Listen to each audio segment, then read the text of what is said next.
Somebody once told me that if you scratch Orkney, it bleeds archaeology, and the Ness of Brodgar is its beating heart.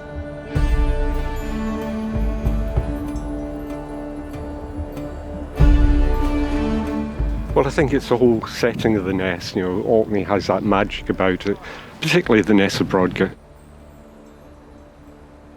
This breathtaking Stone Age complex, one of the most important and spectacular centres of Neolithic Britain, was preserved under the ground for millennia. To have upstanding archaeology, upstanding masonry like this, is something I've never experienced before. Its discovery was largely down to our very own Time Team geophysicist, John Gater.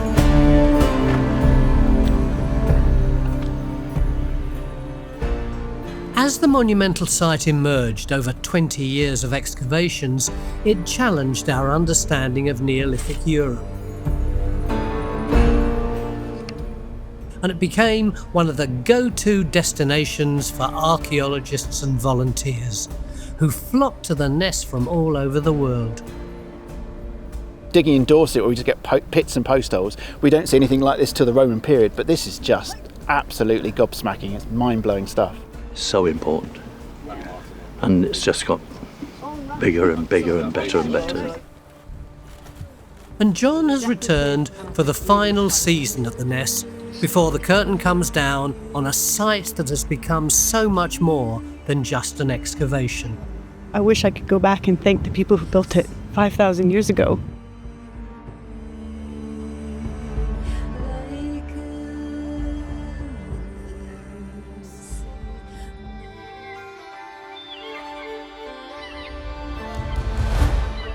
John Gater has had a 50-year love affair with this beautiful part of the world.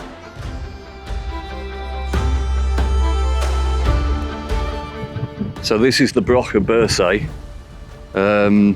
First came here in 1975 as a student at Bradford University, and this is where I did my first geophysical survey on Orkney. But yeah, this is where I fell in love with Orkney. 27 years later, John began his work at Brodgar Farm. The Ness of Brodgar lies on a slim finger of land set between two lochs and two Neolithic henges. To the north, the Ring of Brodgar, an enormous stone circle, a place shrouded in myth and mystery, said to have been formed by giants. To the south, the Stones of Stenness, perhaps the earliest stone circle in the British Isles, predating Stonehenge by at least a century. And next door to that is Barnhouse, one of the earliest known Neolithic villages. 20 years ago, I was asked to carry out some geophysics as part of a wider landscape study. And as we started to survey this peninsula, we started to see structures, and we couldn't quite understand the complexity of what we were looking at. This work led to 2 decades of excavations with Nick Carr, Anne Mitchell and Professor Mark Edmonds leading an ever-increasing international team of passionate volunteers. And every year it's a family that's grown. Yes, and that's been a tremendously important part of it, is that sense of family and that welcoming, and I think sense of, right, okay, I'll see you next year at the Ness. It's going to be truly hard to say goodbye to a lot of them because they've been such stalwarts. Between the summer seasons, the Ness site was covered with tarpaulins weighed down with tyres to protect it from the harsh Orkney winters. However, after this year's dig, the volunteers will backfill the site permanently.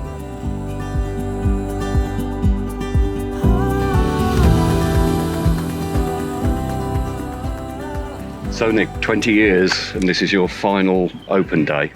Yeah, it's a very strange feeling. I think this whole year's been quite emotional. But it's opening to the public is a very important part of what we do at the Ness. And I think the weather's good, and I'm sure The sun's shining. The sun Wonderful. always shines in Brodgar. Orkney has that magic about it, and particularly the Ness of Brodgar. I think here you are in the middle of this huge kind of landscape of hills all the way around. There you can see Hoy, the so-called dark enchanted island, dominating the southwest horizon, and Hoy breathes in and out depending on the weather. But it's also kind of barometer. If you see Hoy disappearing, run and get your waterproofs. But I think we've had people here over the last few weeks who've came from New Zealand, or really every corner of the globe, because they want to see the Ness before it's covered over. The size of the walls mean naturally that the house and into the cloud sea. In its final season, the site is bustling and busy, just as it might have been 5,000 years ago. But in 2002, when John did the first survey on the Ness, there wasn't much to see apart from 2 standing stones and a grassy mound. So, dig headquarters. Not a bad view for your office, is it?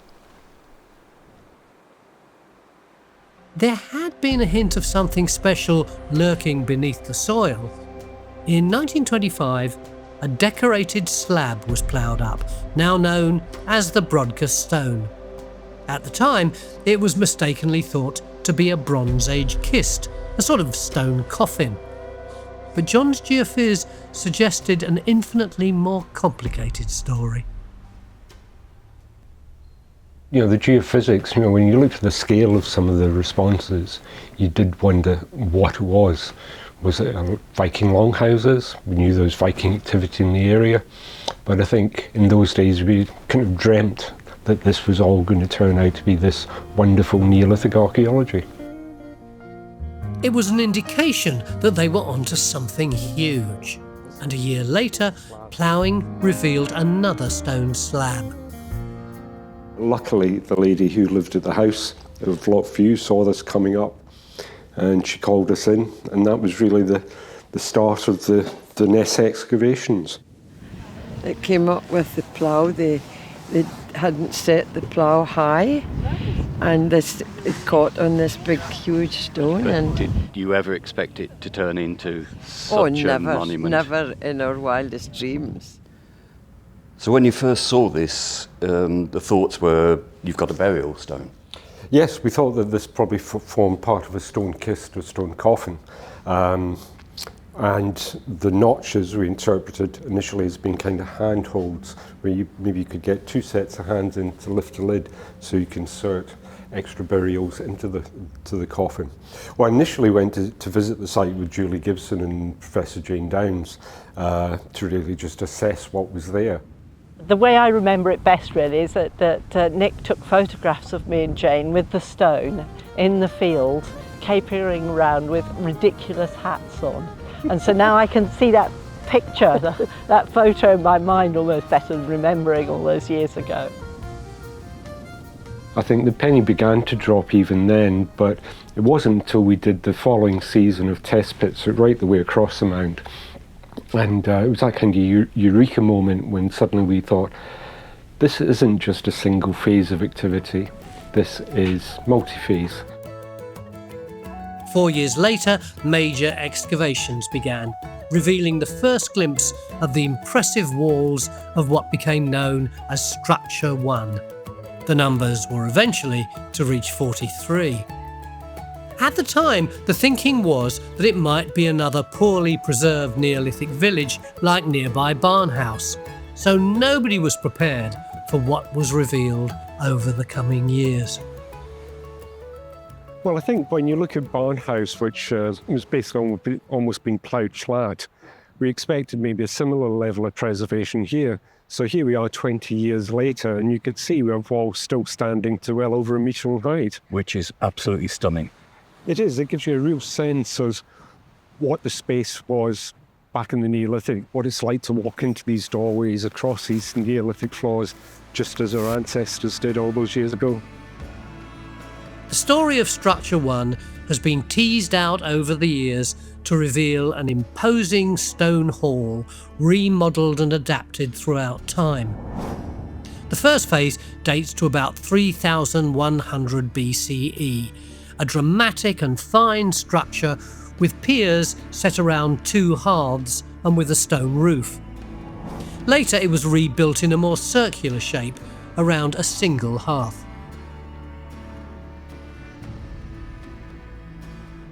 So this is one of the entrances into the building.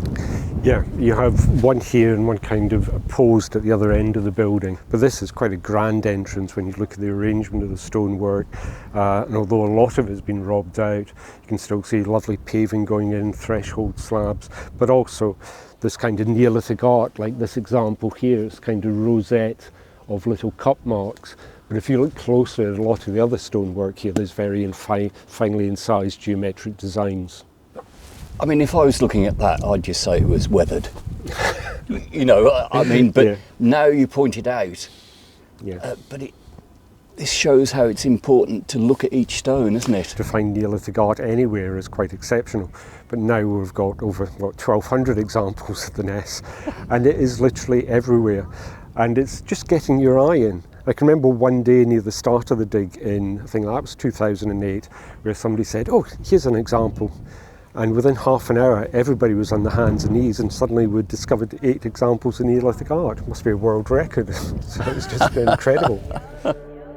Over 70 examples of Neolithic art were found in this structure alone. Perhaps it's an indication of its significance to the people who built it, that they went out of their way to make it look beautiful. And they had an impressive range of decorative techniques at their disposal. So this is an example of a cut mark stone. So you can see it's got kind of 2 cut marks here. Yes, I can just see that. And how would they have picked that out? So that's probably been made with a hammer stone, or kind of just a very small kind of hammer stone. You can get that quite directional kind of percussive kind of hitting, and you can get that sort of cut mark. And then quite often there'd be ground as well on top. It changes as you move in the light, doesn't it? Oh, absolutely. And we find that during field work is that when the light's like this, we suddenly start to really find decorated stones that we didn't know were there. Even after years of working in certain areas, suddenly the light will change and things will just appear. It's really quite amazing. And these are more difficult to see, aren't they? Yes, and these really are an example of how you need the light to be just right to be able to see them. They're almost invisible if you kind of don't have the light right. And all across the face of this stone, and this is 2 pieces of stone that fit together, there's all these very, very delicately scratched lines. And they might look random, but actually if you get your eye in, you can see that there's patterns, chevrons, zigzags, very deliberate motifs that have been carved into the surface of the stone. Some of the most highly decorated artefacts are housed in the Orkney Museum in Kirkwall. There are a vast range of styles discovered at the Ness, but certain motifs are repeated around the site, and the most famous is known as the Brodgar butterfly. But this is probably the most famous stone. This is a so-called Brodgar butterfly for obvious reasons. I don't think it was a representation of a butterfly. What it represents, if anything, is lost to time. So there's a break along this edge, and you never know. We're still hopeful we might find the lost piece or pieces. Icing on the cake. In the windows, Imber Church in Andrew Zaminski is creating a piece of artwork based on the decorated stone of the Ness to bury when they cover the site up at the end of this season. Something we are going to do that you could do later is we're going to flip this over when we leave, and everyone who's here is going to scratch their initials in on the back, so that when this gets buried, it's going to be like that golden disc on the Voyager, isn't it? You know, when the alien archaeologists turn up in 10,000 years' time and excavate this, they're going to know that this is definitely not Neolithic. If we could transport ourselves back 5,000 years ago, we'd be walking into a highly sophisticated and decorated world with colours and intricate carvings on the stonework, which might have been animated by the flickering lights of the fires burning in the hearths. The hearth is central to buildings, central to homes. There are all sorts of very very close rituals associated with the lighting of the hearth in a new building, but also an idea that the hearth is something that has to be kept in, that has to keep going, that the fire is the heart, without the H, if you like, the heart of a building. And as long as that fire is burning, the building is alive. I can recognise a hearth. Yeah, got it right, got it right. But these two slabs form part of the primary hearth setting, which is nice and central to the whole axis of the building. That had lovely paved bottom to the hearth, and you can still see some of the ashy deposits around it, but also this lovely laid yellow clay floor that would have extended all the way around the hearth. So clearly you've got the second hearth, but what's this large stone in the middle? Well, in a later phase of structure one, its internal area was much reduced, and that was by the insertion of a large curving wall that ran right the way across the building here. And they created new recesses by inserting one, would have been one there, another one here, 3 of these big upright stones, and this is the only one that survives. Stones and piers created partitions and even furniture inside the buildings. Some seem to have been used as cupboards, some as bedrooms, and in one case, a kind of dresser. Similar ones have been beautifully preserved at Skara Brae, a Neolithic village where people were living at the same time as they were in Structure 1, and where John discovered what it was like to move around a Neolithic building. Okay, John, you have to bend down quite a lot. And on your way in, you might see that you can actually lock yourself in here in Neolithic times. With difficulty, it would See seem. where you could put a door bar in. I'm getting too old for this.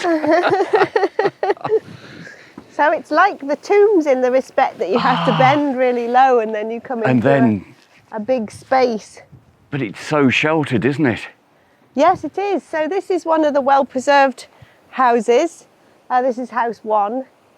So this is the final form of the late Neolithic house. And it has, of course, all the key elements of the late Neolithic architecture, which we can see at the Ness of Brodgar almost on steroids. And here, we encounter straight away the hearth, which is the fundamental point around which everything is oriented. And then behind it is the dresser. The dresser, which is... Yeah. And I think really it should be called a house altar rather than a dresser, because it's such a key feature. And in terms of how you move around the house, your movement past the hearth is quite restricted till you get to this, what must have been the innermost and possibly the most important or restricted space in terms of who could occupy it in front of the dresser.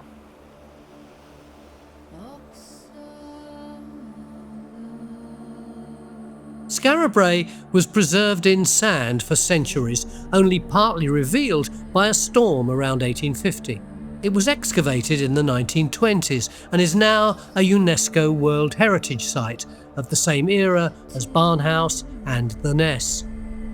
The structures at Skara Brae were connected by a series of passageways and a complex drainage system. Even get these drainage systems in earlier Neolithic houses too. And in some cases they're actually heating the water that goes through the house. They're using particular stones that they're able to heat up and that hold heat, putting them in holding tanks in the drains and running water across them. But the structures are much smaller in scale than at the Ness. So did you think you'd got a new Skara Brae? Well, that was the initial feeling, that it was going to turn out to be probably more like Barnhouse, where you do have a couple of larger buildings, but then most of it is this settlement, smaller Neolithic houses. But then when we started to see the scale of the buildings, it wasn't just 1 or 2 of these isolated monumental buildings, but a whole complex of them everywhere in that trench. In Trench P, the main trench, there's just structure after structure after structure, which are just bigger, grander, more refined than anything else you'll ever see. And several of these grand structures appear to have been positioned around a central paved area and a standing stone, with incised decoration along its northern edge. And this central stone also seems to be slap bang in the middle of the whole complex, encompassed at one time by a massive 6-metre wide wall which the team discovered in 2005. If you love Time Team, become a Time Team member today. Your membership helps to fund new digs and new episodes. Plus, you'll get ad-free viewing, behind-the-scenes access and much more.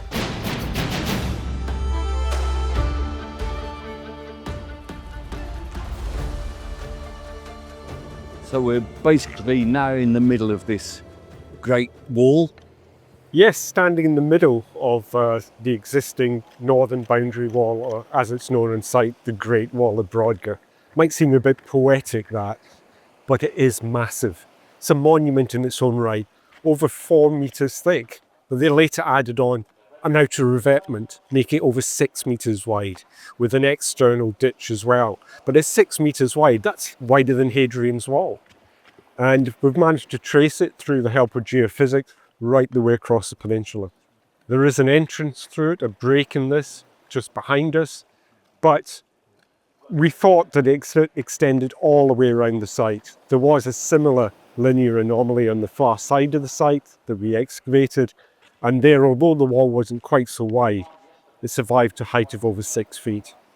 We thought quite logically that they were curving round to probably run along the shores and then join so that they would totally enclose the whole site. But when we excavated further down here, you could see the wall peters out. The team thought this could mean that the lochs formed a natural boundary to the east and west, although the water levels might have been lower in the Neolithic. But when they put a trench in on the eastern side, they found something which looked remarkably like the Great Wall to the north. Am I looking at the inner edge then? So you're looking at basically the inner edge of the wall there. Again, very similar to what you see over there, quite nicely built. But then 1, 2, 3, 4 metres that way, almost exactly the same width.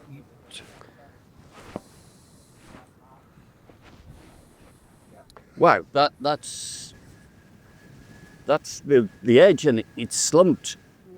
So how far does it go? We'll wait and see. I think what we have to do is re-examine the geophysics, or perhaps do some new geophysics, because you're so close to the fence line. I think that's potentially interfering. You've never had a high density radar survey carried out, have you? No, well, we've done kind of targeted radar in places, but not with the latest technology. I mean, it just simply wasn't available 20 years ago. It's only in the past 5 years that we've got the really high definition kit. So will there be a chance to have a look? Well, if you know anybody who could do it, Joey. Yeah, let's go and have a beer and think about that.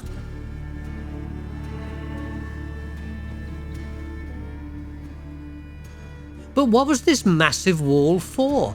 Was it a defensive structure built to keep out rival communities? Or perhaps a spectacular ceremonial meeting place set against the dramatic colours of the winter solstice or a midsummer sunset? And at what point was it built?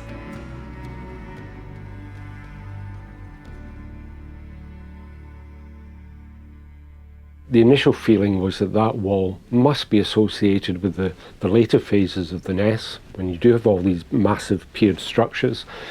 But since then, we've shown that the wall was probably a primary element of the site, maybe one of the earliest, if not the earliest elements on site. So a wall was built, and then everything followed almost. Yeah, and then the wall fell out of use, was dismantled, and then we see elements of the site extending beyond that wall towards the Ring of Brodgar. But did you see that wall as being defensive or something else? I think even from the word go, I never thought of that wall as being defensive. If you wanted to build a defensive structure across the peninsula, you would not have to make it 4 metres wide. You could do something with a palisade. This wall is there to emphasise the importance of the Ness, basically. I think that there's a lot of other theories about it being a viewing platform, but there's but never defensive. But then again, it could have functioned in a defensive way. When you think that, you know, some of the skeletal material that's been looked at in Orkney, there is evidence of trauma, and some of that trauma could have been inflicted by another human being. I think it's not warfare as such, but conflict. Conflict is natural in the human world. At the same time as they discovered the Great Wall of Brodgar, the team found one of the earliest Neolithic buildings on the site, Structure 5, built at roughly the same time. So, one of the earliest structures on the site? Indeed, we're back in the second half of the 4th millennium BC, and this is the earliest building so far that we've excavated. Almost certainly not the oldest building on the site, but yes, part of the early Neolithic. And we're just inside the main wall. I mean, the line of the wall of this building basically mimics the wall, the Great Wall that runs across the isthmus, and they may be similar in date. It's possible that the Great Wall might be slightly older. That's something we're looking into, but they're definitely indications that really early on in the Neolithic, long before the stone circles are built in this area, this is already a focus for a very grand settlement and a gathering site. And Structure 5 is... Structure 5, if you were living in Orkney in the early Neolithic, Structure 5 would look familiar. It's got the same kind of layout as other buildings that date to that time. But what would make it stand out was probably its company, the other buildings that it was built with, its relationship with the Great Wall as well. But it's just big. And that's something that seems to get established really on at the Ness, is that this is where you make fairly grand architectural statements. And the grandeur of those gets more and more over time. The other thing that makes this building different from many of the others is it's one of the few we've got where timber posts were integral to the structure. So yes, it's built with fine stone walls, but there are large post holes. There's one just behind you down there, over there near the entrance, another one just behind us down here. And these are taking really substantial posts. I mean, effectively trees that have been dressed and worked, and those would have been holding up the roof. And the posts clearly mattered, the timber component clearly mattered, because when the posts come out, we find that the post holes that are left are often the recipients of objects that have been placed in them. We find things like particularly fine hammerstones, sometimes made of very, very distinctive rocks. One of the post holes, I think over there, had a whale vertebra placed in it. So they're clearly an important structural element. They're part of the history of the fabric of the building, which means that when they removed, the hole that's left behind becomes an appropriate focus for making little deposits. Trees are rare on Orkney today, so it's easy to imagine that timber might have been reserved for special places. Even during the final weeks, the team is still discovering wonderful finds within the post holes. So what you got? Believe it is a stone hand axe. Have you found one of these before? I actually haven't, so I'm really excited by this. And that thrill of discovery can't be underestimated.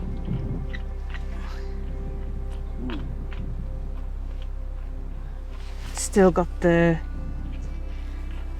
That's beautiful. Imagine the last person told that 5,000 years ago.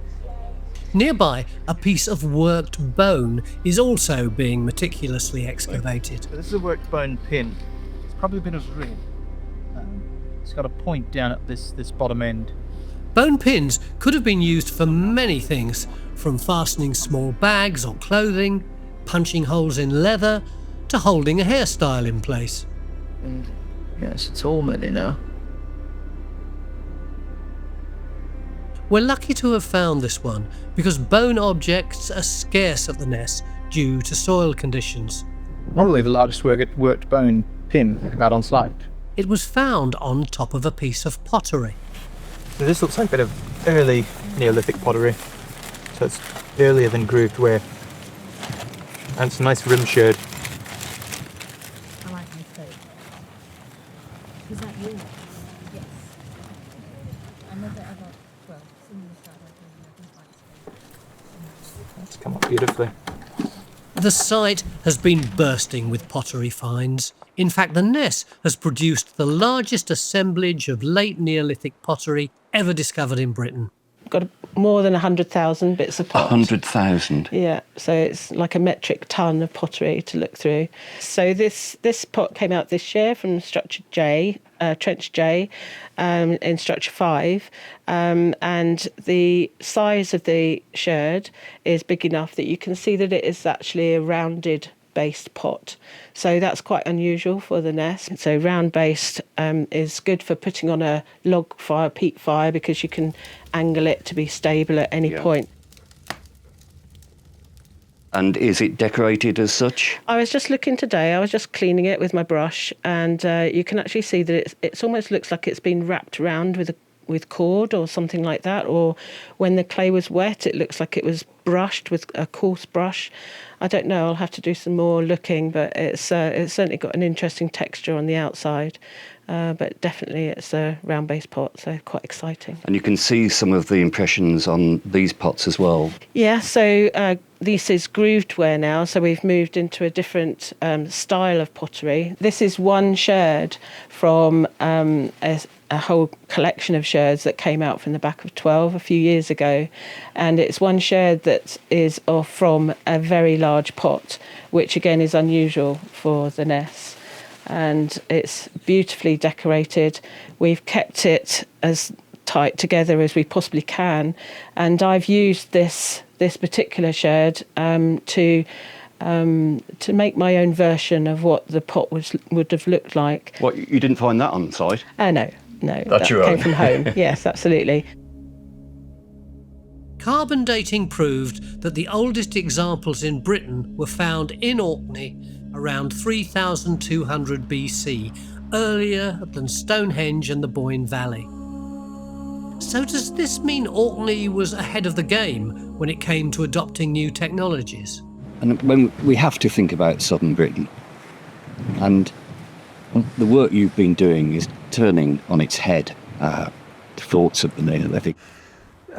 Yes, in some ways. I mean, I think this idea that it's either centred on the north or the south is missing something. I think one of the things that our work is showing us with the artefacts that are coming in from different directions, that there are always lots of different scales of community. Something Orcadians have always known is that however strongly they may feel that they're from Orkney, that they're always part of wider worlds. Whatever was going on in the rest of the world, what the team were finding on the Ness was something new and unique. The next stunning stone structure to be discovered was Structure 8, also set around the same standing stone in the middle of the site in around 3100 BCE.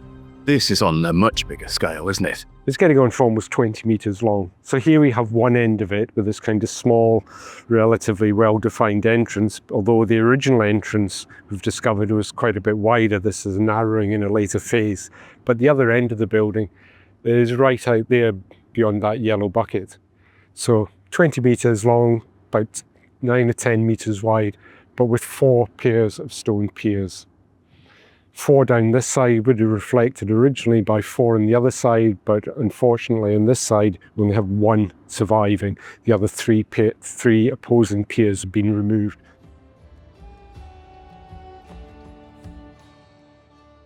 Structure 8 seems to be a kind of great hall. The beautifully incised Brodgar stone was unearthed within its footprint, and it's now thought it formed an internal division. It was the first of many decorated stones found in the building. So where's this come from? This has come from the outer wall of Structure 8. Yes. And it's one of the more unusual examples of art from the site because it's actually kind of got these drilled rosette pattern, formed these tiny little cups, and then this has been carved all the way around it with these 2 arcing lines. And is that a sort of symbol you see often? We've got some of the stones with rosettes, but this is quite unusual. This is unique, this one. We haven't got one quite like this. The story of the Ness is a story of structures collapsing and being rebuilt over and over. And for the archaeologists, it's been a challenge to work out which masonry belongs to which structure and which are from roofs or floors. And this is where Nick's former life as a traditional builder came in handy. This could be a modern roof tile. It could be a modern roof tile, but this one is 5,000 years old. Stunning, isn't it? Well, they were sitting inside structure 8, and this is where we first recognised that these buildings were mostly slated with these stone slates. It's a technique which is still used in Orkney today in traditional building. But here we found this kind of horizon of these slabs right the way across the floor of structure 8. And when we first saw them, we considered, was it paving? But no, these are definitely a collapsed stone flagged roof. They're so thin, aren't they? It's just as you'd find today. You know, the local stones can be split into these thin laminar sheets, and then, as you can see here, the edges of it have been carefully trimmed so they end up as this kind of rectangular shape. As today, you find the smaller slates at the kind of peak of the roof getting larger as you get down to the wall heads, and that's exactly what we found in structure 8. So you could resell these along with selling the tyres. In around 2900 BCE, Structure 8 went out of use, and the heyday of piered buildings at the Ness was drawing to a close. Shortly after, construction began nearby on another monumental building in a very different architectural style, Structure 10. Structure 10, that was a real eye-opener. It fitted exactly what the geophysics showed. But then the refinement of it, the actual excavation has revealed this like multi-phased structure, which when it was first built must have been truly one of the most magnificent pieces of architecture in Northwest Europe. The internal chamber, clad in different coloured sandstones, much of it decorated, we think. Big square chambers, nicely rounded internal corners, a forecourt area, pavement running round about it, and like a lot of the buildings, drains under the pavement, drains running out through the walls, drains everywhere. But you know, Structure 10 was that kind of taking it one step beyond. But Structure 10, a bit like the earlier piered structures, they seem to reflect the architecture that you see at Skara Brae, but on a different scale. You know, Structure 10 is like the monumentalisation of the domestic.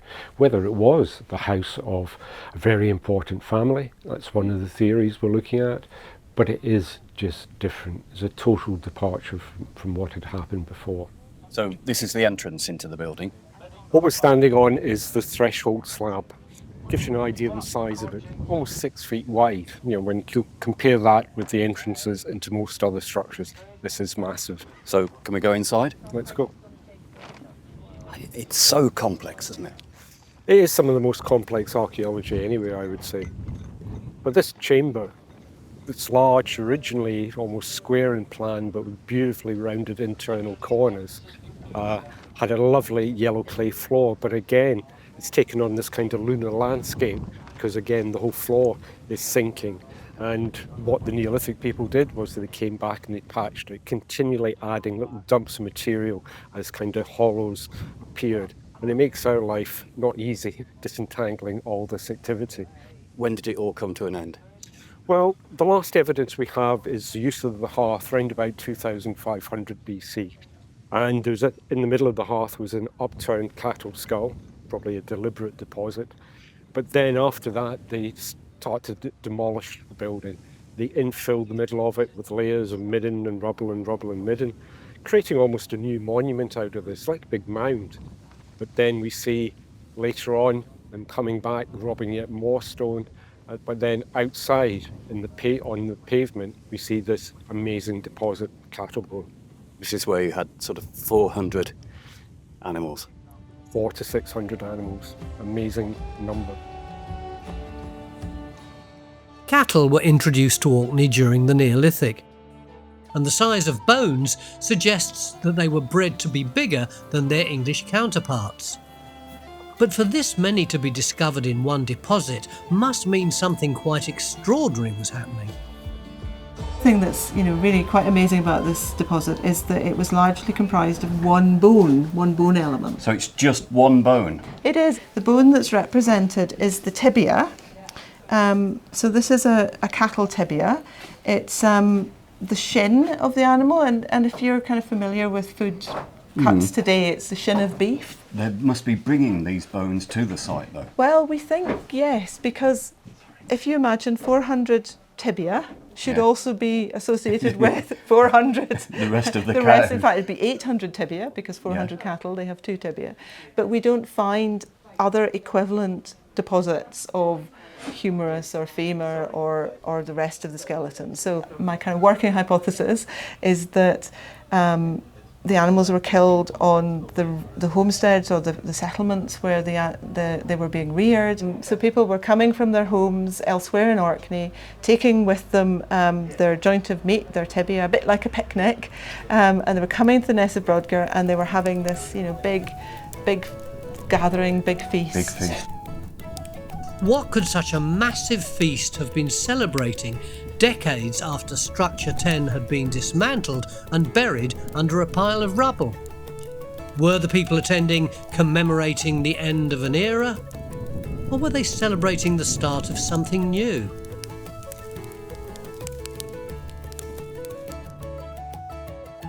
In this case, you'll see a couple of the objects that signify really the end of the Ness and beginning of the Bronze Age. Just above that huge animal bone deposit that surrounds Structure 10, we discovered a single flint barbed and tanged arrowhead made from this beautiful kind of toffee-coloured flint, and a single sherd of beaker pottery, again classic early Bronze Age. The finds in the museum are just a tiny example of the thousands and thousands that the site has produced over the years. And every single one has to be cleaned, identified and recorded on site. So this is the finds hut. All the finds come in here, they're divided up and then passed on to the various specialists. So what we do in the finds hut is effectively triage. So the finds come in and we separate them into 3 basic groups: pottery, stone tools or work stone, and bone. And from there we'll catalog it, we'll put it in museum boxes, then it will go on for further identification after that. When you get to something like this, you can't mistake it, can you? No. I mean, if you were walking through a field, you might easily pass these by. Whereas this is a piece of silt stone, mud stone. You can see the bedding planes. It has a beautiful pattern here, and you can see that it's been polished all around to effectively an axe shape. This is a little bit odd. It's somewhere in between an axe and a mace head. You can see this end is a little bit flattened here, but you can also see that it's been used once again as a platform. We find quite a few of these tools that have damage on the polished surfaces, suggesting they may have been used as another tool either at the end of their life or even used as a multi-use tool. Give you this, Gary. It's just arrived in. Sarah's just brought it from Structure 12 and it's one of your favourites and it's absolutely gorgeous. Okay. Granite? Yeah. And this is genuine. Yeah, that was Yes. really... I know. I was just outside and came back and said, "When did this come in?" And he said, Sarah's just brought it down. It's beautiful, isn't it? It is. Okay. Thanks, Anne. Thank you. So my most recent research has been on multi-hollow cobbles. They're called multi-hollow cobbles because more than 2 of the faces will have these depressions in them.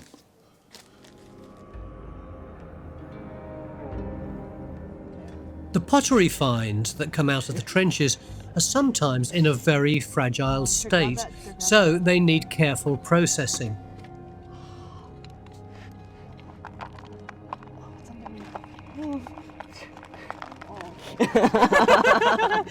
Well, it was almost. It's pretty good. It's pretty good. So at the moment, I'm doing 2 things. I'm keeping an eye on all the stuff that comes out on site because it needs to dry, then cleaned and then bagged up. But it dries very slowly, obviously, in this climate. This is a lovely big base that came out of Trench Chi yesterday. That's afternoon. a base? Yes. So I can see, yes. You can see how big the base is, and you can see that the angle of the pot, they're very straight-sided, generally speaking. It's quite thick, the pottery, isn't it? Very thick. I think it would have been a very big vessel. It might even have been this kind of big. So there's this lovely linear design here, which has got lovely designs in the middle of there. So there's quite a lot of midden adhering to it there. But yeah, it is fine and it looks really nicely made. The residues on the outsides and insides of the pottery can give us not only carbon dates, but also incredible detail about what was being cooked on the hearths that were such an important part of life in the Neolithic.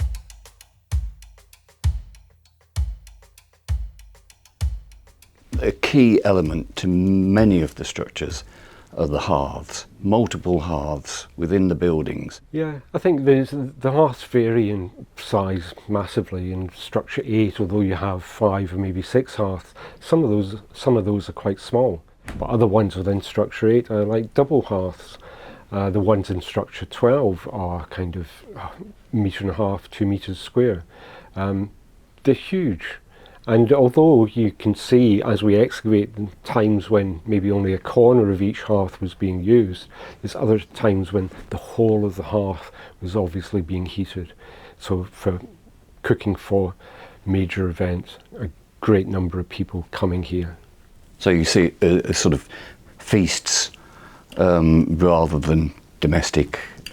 Yeah, I think at times that you could interpret some of the evidence as being domestic, but other times, unless you've got a family of 200 plus people, then that was not just for a single family supper or something. The study of the hearths is important in getting to grips with the impressive structure 12, which was discovered when the team extended the trench away from structure 10.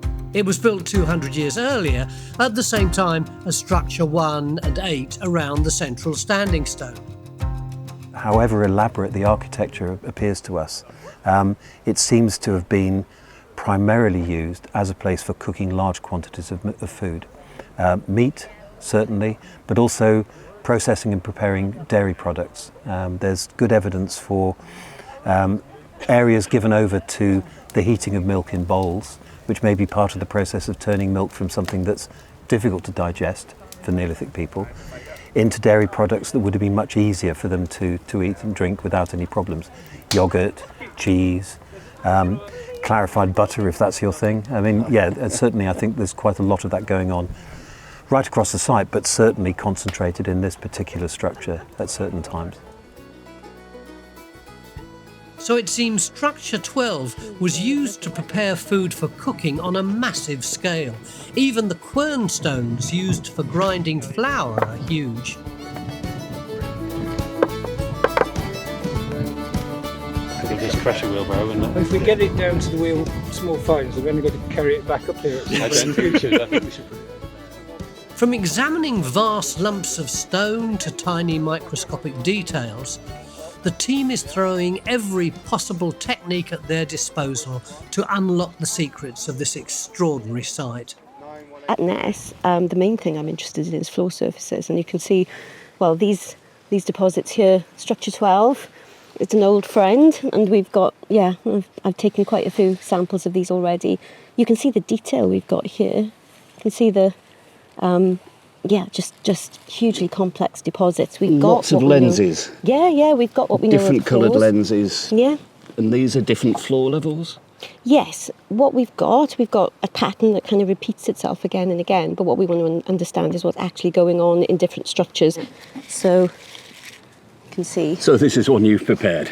We've got the yellow floor layers, similar to this you see here, and then in between them you can see these more organic, darker layers representing the activity that's taken place. As well as pollen analysis and micromorphology, work in X-ray fluorescence is revealing the chemical makeup in the soil samples to help decipher what the different structures were being used for. Were the structures similar in use? Were they different? Was structure 12 perhaps a kitchen or a cooking food preparation area where the other structures were not? Whether or not structure 12 was effectively a giant kitchen, it was certainly built to impress. The finish is just remarkable, isn't it? I know. I don't think there's any doubt at all that however long the chain of people carrying stone to this site was, at the front of that chain were people who were really, really skilled in working with stone. And that skill extends all the way back to the quarry and the way in which the material is prized out of very distinctive beds and then brought here and then laid in courses to make really dramatic architectural statements. There's a kind of rhetoric at work on the site through the architecture, big statements being made in stone. And we can see that on the inside and the outside of many of the buildings, and structure 12 is no exception. As with the Rung of Brodgar just up the road, there are rocks, there are big stones being brought in from lots of different directions. And that's what we see in individual buildings as well. And they're using the different colours? Colour does seem to be important, so that you might have red courses and then yellow courses, or stone that's dressed to bring out those colour and other sort of glistening qualities. Yeah, I mean, some of them would have been absolutely stunning if you were allowed inside to see them. Many of the stones from structure 12 were reused as the building subsided and was rebuilt, albeit on a slightly less grand scale. And at one time, a sort of annex was added, and inside that, a small tunnel or passageway has proved to be one of the major puzzles of the last season. We thought it was a drain at first, but then it would be a particularly big drain, unnecessarily big perhaps. And then when we started getting down into it, it's got these big slabs on it, and now we're thinking maybe a passage for one of the earlier phases for an earlier building. But the tunnel runs underneath the annex of structure 12 there. Nobody knows as of yet. That we're not allowed to crawl into because of health and safety, which is disappointing. Sometimes the most unassuming structures hold the biggest surprises. That is stunning, Antonia. It's absolutely amazing. I mean, even the other side is amazing with its kind of lattice work, grid patterning, but this side is incredible. So we've got these incised banded motifs, kind of reminiscent of the original Brodgar stone that was found in 1925, and each of them infilled with a different pattern. So we've got this sort of net lattice work motif here, these kind of diagonal lines, and then these incredible zigzags, each of them filled in, and then other designs as well. It's really quite special. It's one of the nicest pieces I've seen, if not the best. Yeah, it's absolutely lovely. And it just shows the amount of skill that's gone into this. Kind of the incised decoration can sometimes be dismissed as quite quick, as kind of casual doodles or graffiti, but I think you can see the skill that's gone into keep the flint carved lines within the bands here. It actually takes quite a lot of sophisticated technique. And where was it found?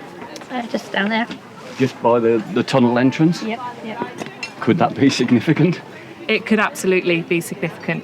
And we quite often find deposits like these in entrances, in kind of thresholds, in places which are a bit special, as a kind of special deposit. And certainly something like this, even though it's fragmented and it's broken, it still would have been special long after it was originally carved.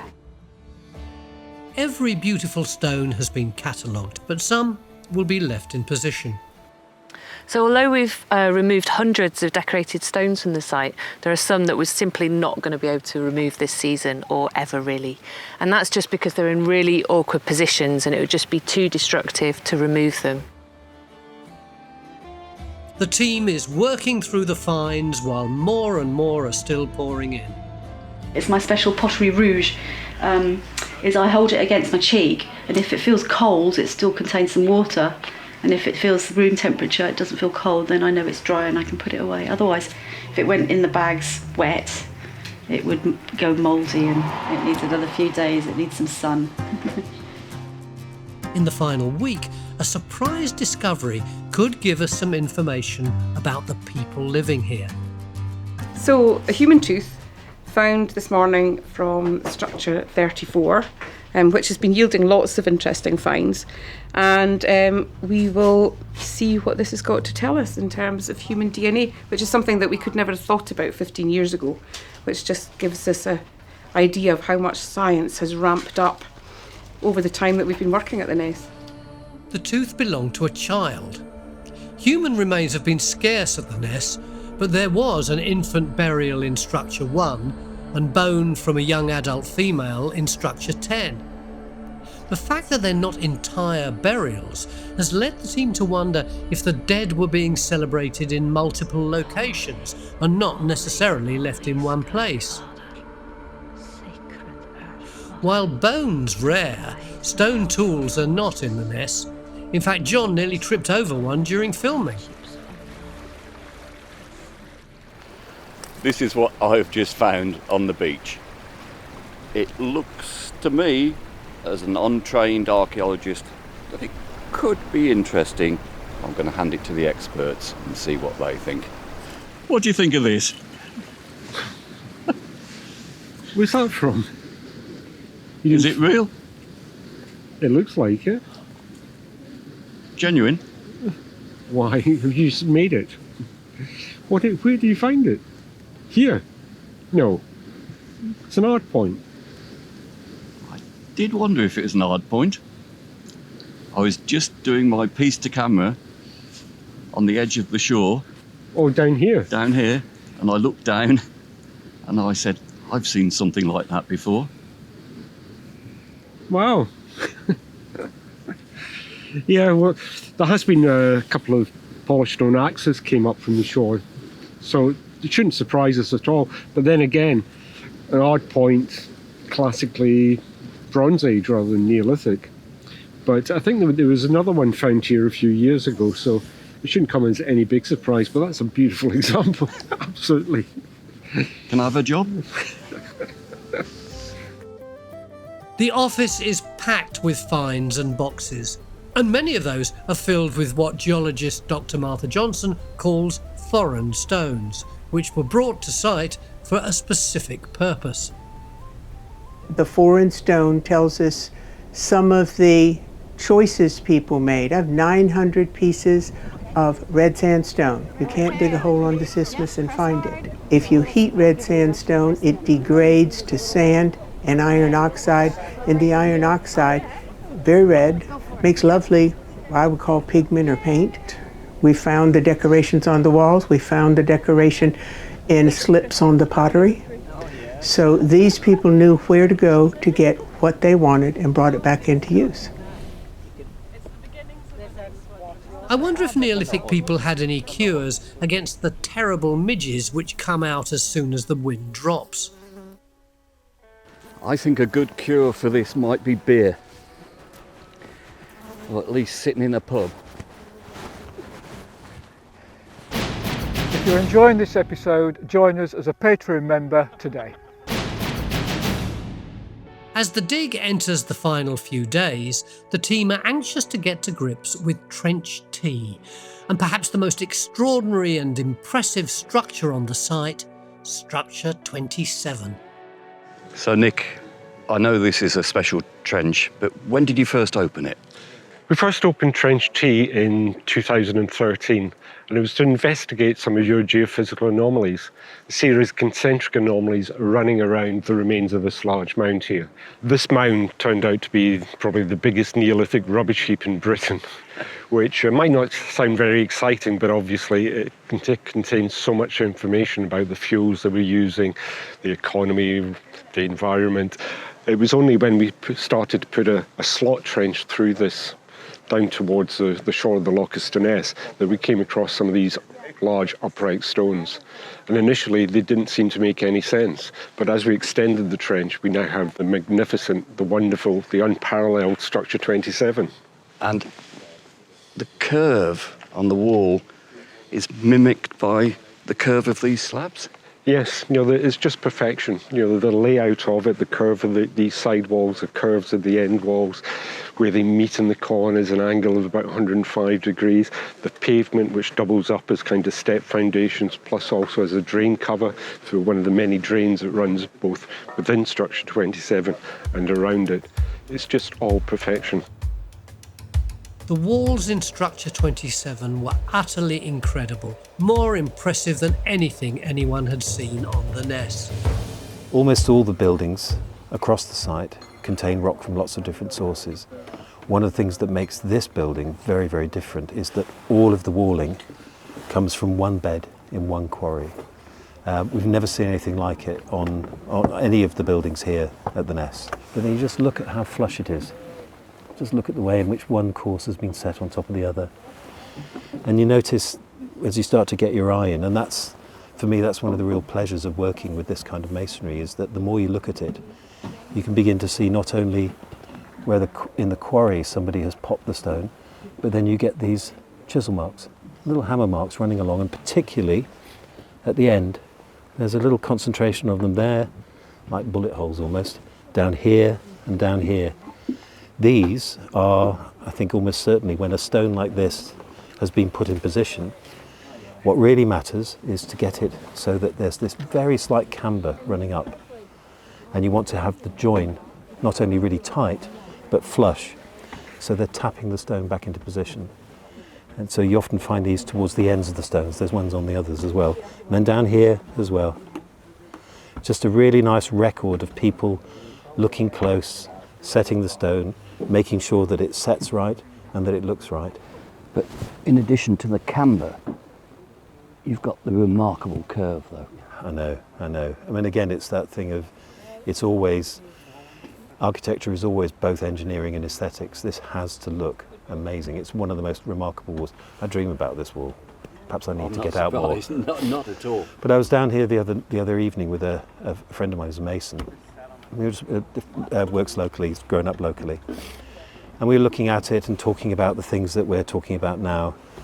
And he just stopped and then he just said, I don't think I've ever been more proud to be Orcadian.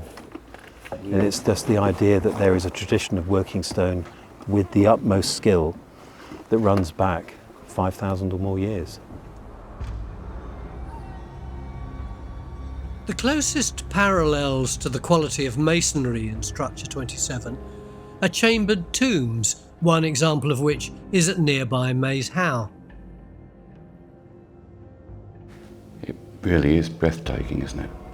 Yeah, you just had to be in to appreciate the scale of it and the precision of the architecture, the way the stones have been dressed and cut to shape to form these principal elements of the Neolithic architecture. So this is just absolutely fantastic feat of dry stone walling, isn't it, or dry stone building. But you think about lifting up those stones, getting them in place. I mean, they were so at home working with stone, weren't they? Yes, absolutely. And you've got to just appreciate the size of some of these, John. Look, they go entirely along that side. Oh. And then underneath. And through into the chamber itself. For a long time, it was thought that Structure 27 was a tomb, until the discovery of the hearth, which meant it was definitely used by the living. But the level of sophistication in the design is breathtaking. So, you've got these amazing stones set on their edge. They're basically standing stones that have been set, laid down, and although it's only about 9 inches protruding above the floor level, they're at least 2.5 feet deep. And you can see them, they totally define the inside of the structure. A skirting board, but made of standing stones. They must weigh a phenomenal amount. It's probably about a ton each, thereabout. So transporting these to site. Or the skill required to quarry these stones, but also, as you say, to move them without breaking them, shows the skill of the Neolithic quarrymen and masons. But there is one different stone with a couple of notches out. Well, that's stone. Well, those two notches almost coincide with the entrance into the building. You can still see one of the side slabs that would have formed the entrance passage still in position. So that would have been mirrored by another one on the other side. So boot scrapers. One possible interpretation, maybe not. Maybe we should move on. So here you get an idea of what these big prone standing stones are actually doing, or part of their function was actually support other upright slabs that would have clad the whole of the inside of this building. So you wouldn't see any exposed stonework like the outside. It would just be vertical slabs, one beside the other, running right the way around here. I can't begin to imagine what it must have felt like. I think this was, the other structures are wonderful enough, but the architecture in this building is just, I think, several magnitudes above them. And the corner of this slab is totally rounded off. So this is probably from the use of many people just rubbing up or brushing past. So I think whatever it is, this was something very special. I don't think it was the house of a particular family. You know, the limited access through that narrow entrance, I think it would suggest it was something else, something to do with ritual, religion, or maybe just a large gathering house for only a special group of people. A place of reverence. A place of reverence, a place of pilgrimage, perhaps. There are so many mysteries on the Ness, not least what the date for this incredible structure was. And hopefully the years of post-excavation work will throw some light on how this beautiful building fits into the story.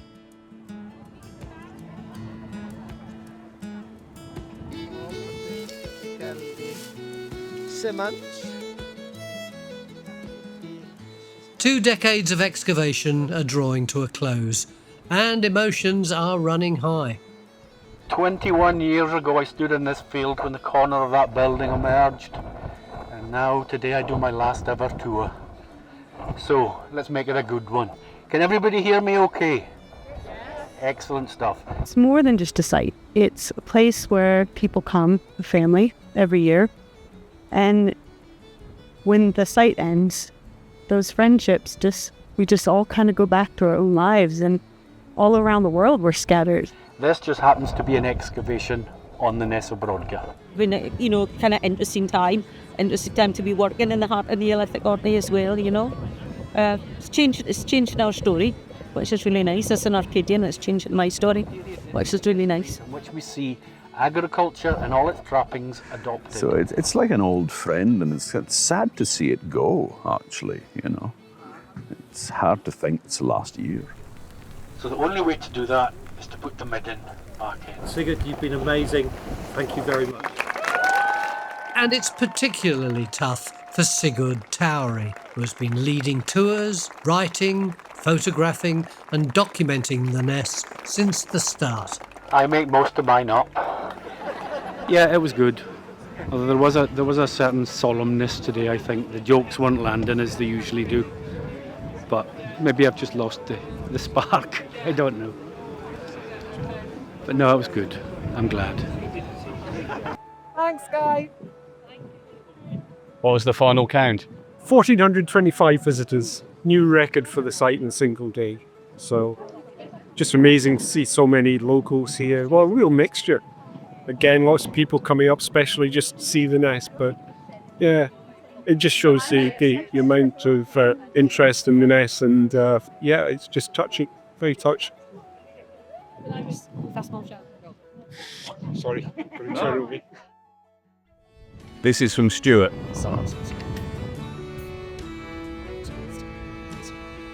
And like all great dramas, there's a last-minute find on the final day, which couldn't be more perfect. One year. Sorry to interrupt, but this is really exciting. This is really exciting. This is a perfect find for the last day. So what we've got here is this big slab, this big orthostat that was poking out the ground. Only this bit was visible. And we knew that there was incised decoration all over here, but what we didn't realise until we excavated it was that there's actually all these carvings, these deep carvings on here as well. So really exciting. We've got the butterfly motif here, and lots of other deep carvings as well. This is in the last hour of the excavation. Yeah, really, really great find. And I just really hope, but it might be a bit beyond the bounds of possibility, that it might refit with the butterfly slabs we found several years ago in the annex of Structure 12. What, the ones on display in the museum at the moment? Exactly. You're joking. The really magnificent slabs. Very similar stone, but even if it doesn't fit, it's very much the same sort of patterning, same sort of idea, same sort of size of slab and carvings. So there's a kind of repeat of the idea in a different stone, even if it doesn't fit.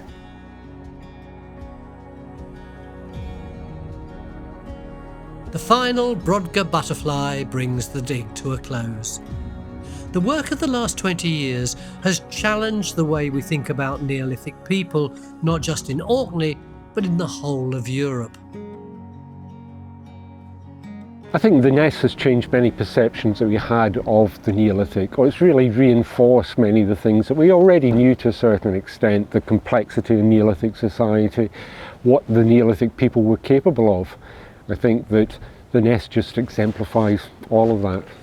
Yeah, I think that's right. There's a lot of evidence that we've had for years. What the Ness has done is just shown that in a different light.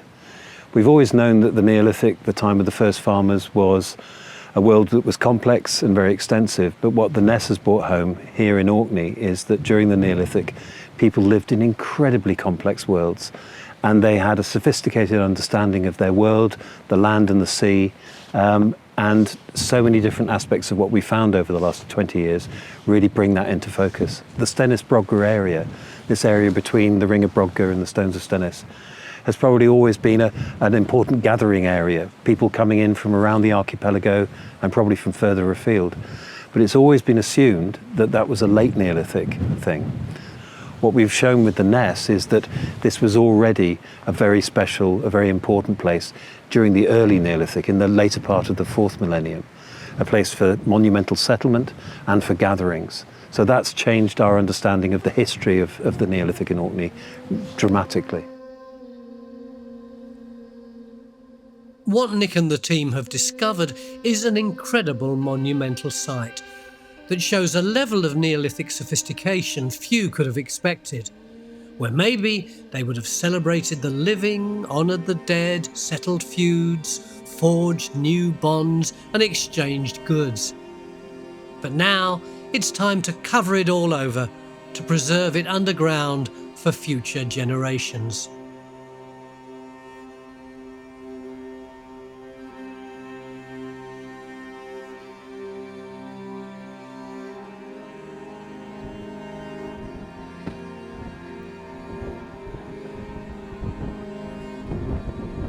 So the end of 20 years of excavations, but the start of the next phase of the Ness of Brodgar.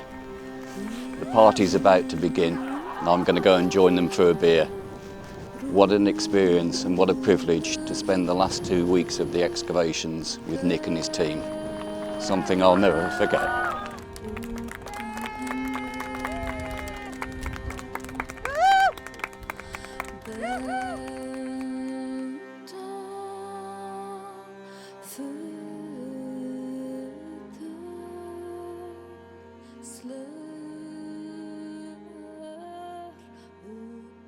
If the geophys is to be believed, only about 10% of the site has been excavated, and it extends well beyond the walls and into the lochs. But John wants to finish the way he started. So, a year later, with the site under its protective blanket, John's geophys radar team undertook a final survey.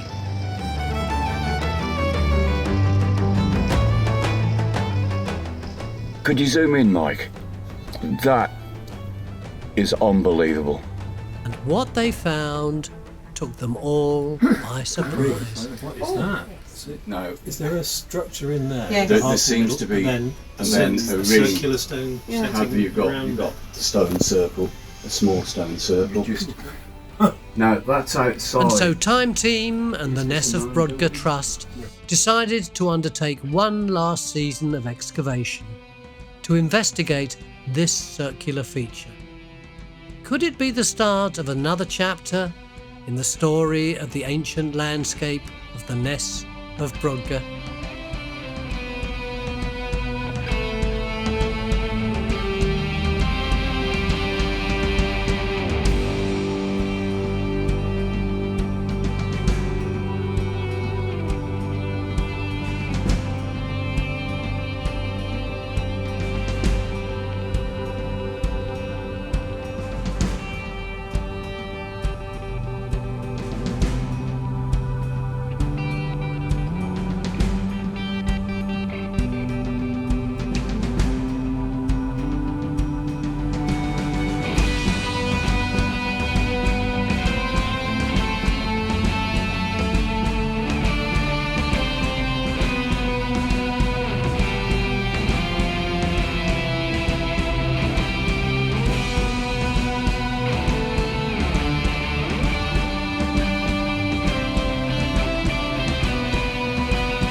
Join Time Team on Patreon to access exclusive 3D models, masterclasses and behind-the-scenes insights.